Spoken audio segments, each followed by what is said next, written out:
Alright, so welcome to lesson 4.4, Polygons in the Coordinate Plane. So we've already done the perimeter and area of shapes in a coordinate plane, and we actually did it a little more difficult in the sense that we did all four quadrants, so we had to deal with negative numbers. So in 4.4, we're just dealing with quadrant 1 and positive numbers, so that should make things a little easier. The only new thing is dealing with triangles and trapezoids, but again, in those sections in 4.2 and 4.3, you already had to do this sort of work. So what I've done, I've just created 4 quick on your owns for you to give a try, and so go ahead and pause after each one, see how you do, and then we'll go from there. All right, so this first one, go ahead and find the perimeter and area. First, plot these 4 points, connect the dots to make your polygon, and then find the perimeter and area. Alright, so this first one makes a rectangle, and the rectangle has a base of 6 and a height of 4. Now notice I put base of 6, height of 4. For a rectangle, as you know, you could switch the base and the height because every single one of these lines makes a 90-degree angle with the other. So that's just a little side note. So for the perimeter, we just add up the sides. We have 2 bases and 2 heights, which gives us 20 units. For the area, we multiply the base times height. So 6 times 4 gives us 24 square units. Notice perimeter, we're just adding, so the units is just units without an exponent.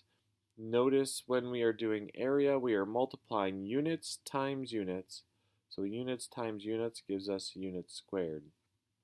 All right, let's look at the next one. So again, you've got 4 points to plot. Connect the dots to form a polygon and find the perimeter and area. All right, so this one is another rectangle. Again, I have a base of 4, a height of 5. Add the sides to get the perimeter and you get 18 units. Multiply the base and height to get an area of 20 units squared. Now we're going to change things up a little bit. This time we only have 3 points, so hopefully you know what kind of shape that makes.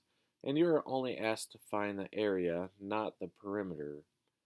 So give this one a try. Alright, so after plotting E, F, and G, you can see we have a triangle here. And remember, any side can be the base, so we have to choose which side to be the base.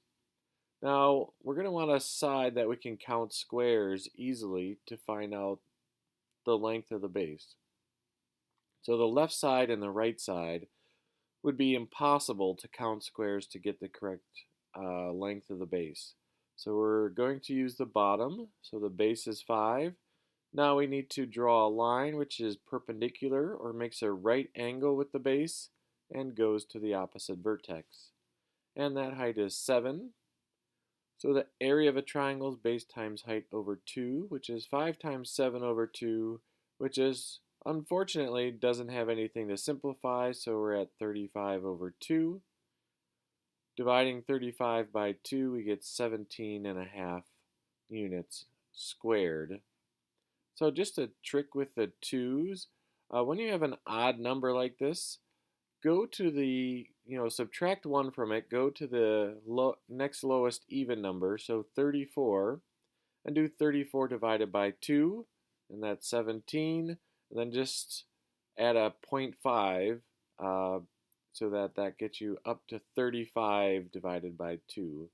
So just a little trick for dividing by 2 with odd numbers. Alright, and finally we just got one more. It is a shape with 4 points, a polygon with 4 points, and we are just asked to find only the area. So give this one a try. Alright, so you should have ended up with a trapezoid. So remember, a trapezoid has 2 bases and a height. The 2 bases are always parallel. So we have the top and the bottom are parallel. And the base, we'll use this top as base 1 is 4, and base 2 is 6. Now the height needs to make a 90-degree angle with the bases. So this happens to be a trapezoid where a side makes the height. So we can go ahead and use the left side, since the left side makes a 90-degree angle with the base, and that is also 4 units. So we have base 1 of 4, base 2 is 6, height of 4. The area of a trapezoid is the quantity of base 1 plus base 2 times h over 2. So we get 4 plus 6, and then that times 4 over 2.